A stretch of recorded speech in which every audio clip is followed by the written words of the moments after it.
comment and subscribe. Hello बच्चों, नमस्कार। स्वागत है आप सभी का अपने YouTube चैनल पर। कैसे हैं आप सभी? उम्मीद करता हूं आप सब लोग मस्त होंगे, बिंदास होंगे और एग्जाम की तैयारी अच्छे से कर रहे होंगे। आज मैं आपके लिए लेके आया हूँ BSc part second physical chemistry के इम्पोर्टेंट क्वेश्चन। इसके अंदर प्रत्येक यूनिट के अंदर मैंने दो क्वेश्चन सेट किए हैं। ये एग्जाम की दृष्टि से बहुत ही महत्वपूर्ण है। इन प्रश्नों के उत्तरों को अच्छे से याद कर लेंगे तो एग्जाम के अंदर आपको अच्छी मार्किंग आएगी। हम बात करें यूनिट फर्स्ट की। यूनिट फर्स्ट के अंदर पहला क्वेश्चन आपका निम्न को समझाइए। इसके अंदर फर्स्ट वाला क्वेश्चन ऐसे ही का पार्ट है, जूल थॉमस प्रभाव या जूल थॉमस गुणांक क्या है। एग्जाम के अंदर ये अलग अलग पूछा जाता है। कई बार पूछ लिया जाता है जूल थॉमस प्रभाव क्या है समझाइए, कई बार पूछ लेता है जूल थॉमस गुणांक क्या है उसको समझाइए। कई बार ये साथ में भी आ जाते हैं। आगे है अवस्था फलन और पथ फलन क्या है। कि हमारे अवस्था फलन क्या है, पथ फलन क्या है, क्या क्या इनके एग्जाम्पल हैं।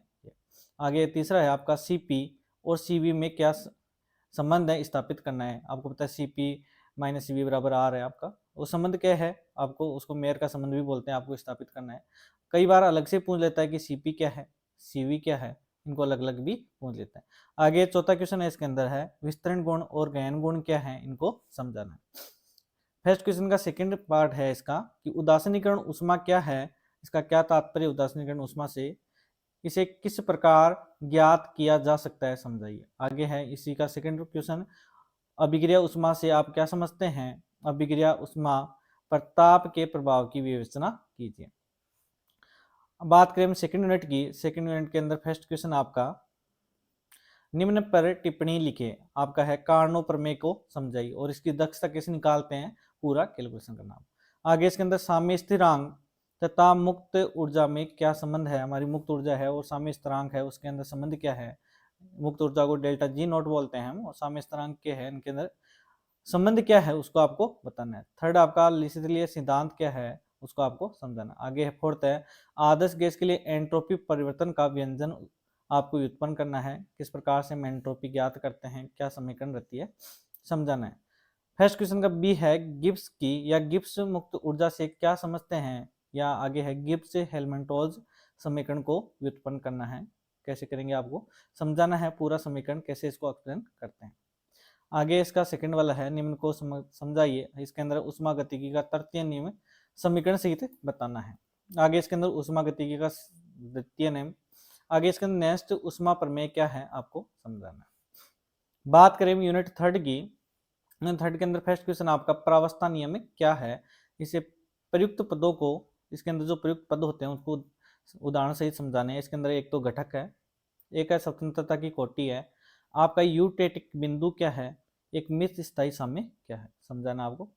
फर्स्ट क्वेश्चन है उसी का सेकंड है गंधक जिसको हम SO2 बोलते हैं, SO2 तंत्र में प्रावस्था आरेख की व्याख्या करना है। आपका मेन एक तो SO2 रहता है, एक CO2 रहता है, एक इसके अंदर आपका H2 है। तो मेन आपका SO2 है और भी आपको CO2 H2 इनको भी देख के जाना है। आगे है सी का थर्ड पार्ट सहविलीनी ताप क्या है, फिनोल जल तंत्र को, जल तंत्र के लिए आपको समझाना है क्या है। क्वेश्चन नंबर सेकंड है हेनरी के नियम को, हेनरी के नियम की व्याख्या करनी है आपकी। सिद्ध कीजिए कि किसी ताप पर विलाय के दिए गए आयतन में घुली हुई गैस का आयतन गैस के दाब पर अनाश्रित रहता है। बात करें यूनिट फोर्थ की। इसके अंदर आपका निम्न पर टिप्पणी लिखिए। इसके अंदर फर्स्ट वाला आपका ओस्टवाल्ड तनुता का नियम क्या है समझाना है।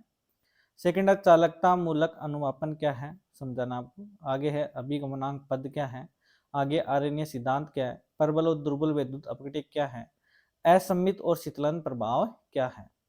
इसी का फर्स्ट का सेकंड क्वेश्चन है कोलराउस, ये वाला इंपॉर्टेंट क्वेश्चन है। कोलराउस आयनों का स्वतंत्र अभिगमन संबंधित नियम लिखने हैं आपको एवं इसके अनुप्रयोग लिखने। कई बार यही क्वेश्चन है सेम ही ये पूछ लिया जाता है। कोलराउस ने जो नियम दिए थे आपके दुर्बल विद्युत अपघटन की अनंत अनुता पर तुल्यांकी चालकता के बारे में बताया था, तो कई बार पूछ लेता है दुर्बल विद्युत अपघटन की अनंत अनुता पर तुल्यांकी चालकता क्या होती है उसको समझाइए, तो वही है उसके नियम समझाइए, तो वही है कोलराउस के नियम ही। सेकंड क्वेश्चन है निम्न को समझाइए। इसके अंदर आपका सेल स्थिरांक, विशिष्ट चालकता, आगे आपका आयनिक गतिशीलता, इसके अंदर आगे थर्ड आपका अल्प विलेयशील लवणों की विलेयता का निर्धारण कैसे करेंगे आपको समझाना है।